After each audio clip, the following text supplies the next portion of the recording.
1 2 3 start.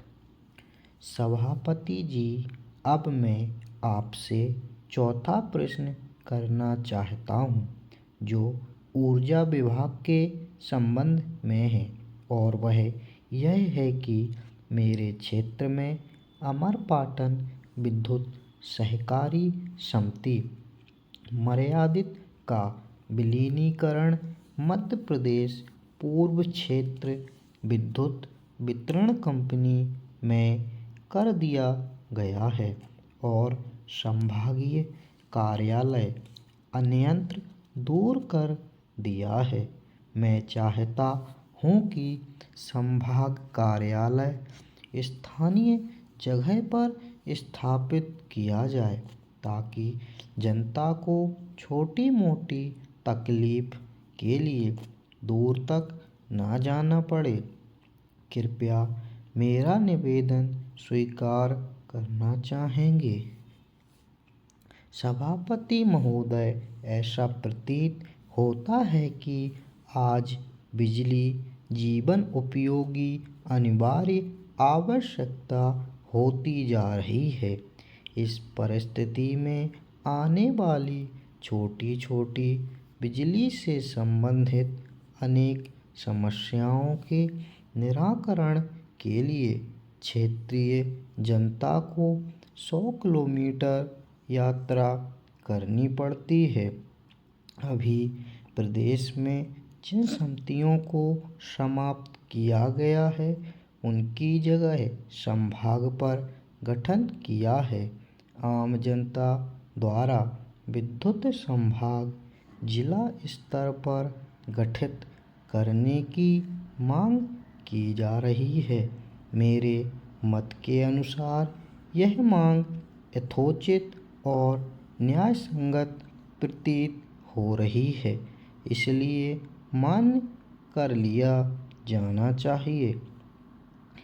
माननीय सभापति महोदय, मेरा पांचवा सवाल यह है कि मेरी क्षेत्रीय तहसील के अंतर्गत सुबह 7 बजे गांव के समीप नाले से मिट्टी खोदने गए थे, जहां पर खदान धंसकने के कारण मिट्टी में दबने से एक साथ एक ही परिवार के 3 लोग दर्दनाक मौत का शिकार हो गए थे। मृतक के परिवार में पत्नी एवं छोटे बच्चे शेष बचे हैं और आजीविका हेतु थोड़ी सी मात्र 6 बीघा बीहड़ी जमीन होने के कारण उनके समक्ष रोजी रोटी का संकट उत्पन्न हो गया है। इस दर्दनाक हादसे से आसपास के क्षेत्र में चारों ओर भय का वातावरण निर्मित है, परंतु स्थानीय प्रशासन का जिम्मेदार अधिकारी घटना स्थल पर नहीं पहुंचा और न ही जिला प्रशासन शासन ने मृतक पर आश्रित रहने वाले परिवार को किसी भी प्रकार की कोई आर्थिक सहायता मुआवजा उपलब्ध कराया गया है। मैं शासन से गुजारिश करता हूं कि इस ओर ध्यान देकर पीड़ित परिवार को आर्थिक सहायता दी जाए तो मुझे बड़ी प्रसन्नता होगी। आदरणीय महोदय, हमारे संविधान में समाजवाद, धर्मनिरपेक्षता, धन का समान वितरण एवं सामाजिक न्याय इत्यादि के लक्ष्य निर्धारित किए गए हैं। दूसरी ओर आज भी भारत जैसे विकासशील राष्ट्र के सामने गरीबी, भुखमरी, कुपोषण, बेकारी, निरक्षरता, बेरोजगारी जैसी समस्याएं गंभीर रूप से विद्यमान हैं। तब वहाँ इन संवैधानिक लक्ष्यों का महत्व और भी अधिक हो जाता है। इन चुनौतियों का सामना करने के लिए संवैधानिक लक्ष्यों को प्राप्त करने के लिए आम जनता अपने प्रतिनिधि चुनकर संसद भेजती है। संसद जब इन गंभीर समस्याओं का समाधान करने के लिए कोई कानूनी कदम उठाती है और न्यायपालिका मौजूदा संवैधानिक प्रावधानों के अंतर्गत अपनी समीक्षा शक्ति के बल पर इन कानूनों को अवैध घोषित कर देती है, तो उस समय बड़ी नाजुक स्थिति निर्मित हो जाती है। इस संबंध में अनुभव करने वाली बात यह है कि जब इस तरह के न्यायिक निर्णय देश के आर्थिक सामाजिक विकास में गतिरोध के रूप में साबित होने लगते हैं।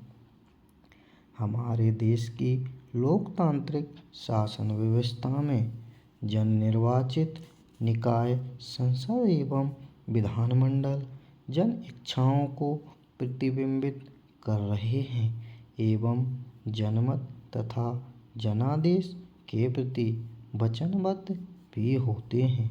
यहाँ प्रश्न उठता है कि जब जन आकांक्षाओं को प्रतिबिंबित करने वाली संसद द्वारा इन्हीं जन आकांक्षाओं की पूर्ति हेतु बनाए गए कानूनों को न्यायपालिका अवैध करार दे देती है, तब क्या न्यायपालिका की इस पुनरावलोकन शक्ति से जन इच्छाओं का अनादर नहीं होता है? क्या ऐसा करने का उसे अधिकार है? क्या न्यायपालिका की शक्ति जनशक्ति से ऊपर है? हमारी मौजूदा प्रजातांत्रिक व्यवस्था में जनता सर्वोच्च है अथवा न्यायपालिका? जब सारी शक्ति का विश्वास था कि भारतीय राजनीतिक व्यवस्था में संसद, जो कि जन निर्वाचित निकाय है, उसकी भूमिका प्रथम होनी चाहिए और न्यायपालिका की भूमिका गौण राजनीतिक व्यवस्था और न्यायपालिका की व्यवस्था में संवैधानिक व्यवस्था करना संभव नहीं हो पाता है। इस बात पर हमको विचार करना चाहिए। स्टॉप।